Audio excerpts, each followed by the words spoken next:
ఏమి ఓ చందమామ ఏమి చేశావు, ఏమి ఓ చందమామ ఏమి చేశావు, ఎన్ని రోజులు గడిచే ఏమి చేశావు, ఎన్ని రోజులు గడిచే ఏమి చేశావు, నన్నేమి చేశావు, నన్నేమి చేశావు, నన్నేమి చేశావు.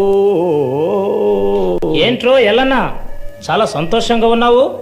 ఈ రాత్రి వేళ కూడా నీ సంతోషం పొంగి పొర్లిపోతుంది. ఏముంది విశేషమే, నేను మామూలుగానే ఉన్నా. నీ మాటలే నిన్ను చూపిస్తున్నాయి. నీ సంతోషంలో కారణం ఉంది. నీ ప్రాణ స్నేహితుడినైనా నీవు నాకు దాచుతావా? నీలాంటి వారితో స్నేహం చేయటం నా తప్పేగా. నీతో స్నేహం సరిపెట్టుకుంటాలే. ఒరే పుల్లన్నా అలా మాట్లాడుకురా. నీతో చెప్తాను గాని మరి ఎవరితో చెప్పకే. మరి కొంచెం దగ్గరికి రా. మరి మా ప్రక్క పొలమోడు ఎవరు? ఆ వీరన్నా? వాడే వాడి సంగతే. వాడు చచ్చి 3 సంవత్సరాలు అయిందిగా. చచ్చి 3 సంవత్సరాలు అయింది. అదే మా పొలం తగాదాలో నేనే వాడిని చంపాను.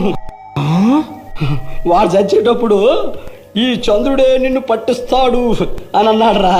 ఈ చంద్రుని చూస్తుంటే ఆ మాట గుర్తొచ్చేసింది. ఈ చంద్రుడేంటి నన్ను పట్టించడం ఏంటి అనుకుంటూ ఒక చిన్న పదం పాడుకున్నానంతే. ఆ మాట ఆ నోట ఈ నోట పడి పోలీస్ స్టేషన్ వరకు అందింది. ఇక్కడ ఎల్లని ఎవరు? సార్ నేనే. నిన్ను అరెస్ట్ చేస్తున్నాం. అయ్యో ఏం సార్, నేను ఏ పాప మెరుగును సార్. 3 సంవత్సరాలకు ముందు వీరన్నను చంపావని మాకు రుజువులు తెలిసాయి కాబట్టి నిన్ను అరెస్ట్ చేస్తున్నాం.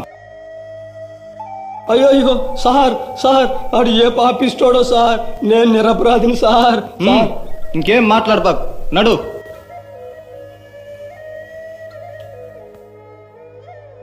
సంఖ్యాకాండము 32వ అధ్యాయం 23వ వచనంలో ఇలాగూ రాయబడి ఉన్నది, మీ పాపము మిమ్మును పట్టుకొనునని తెలుసుకొనుడి.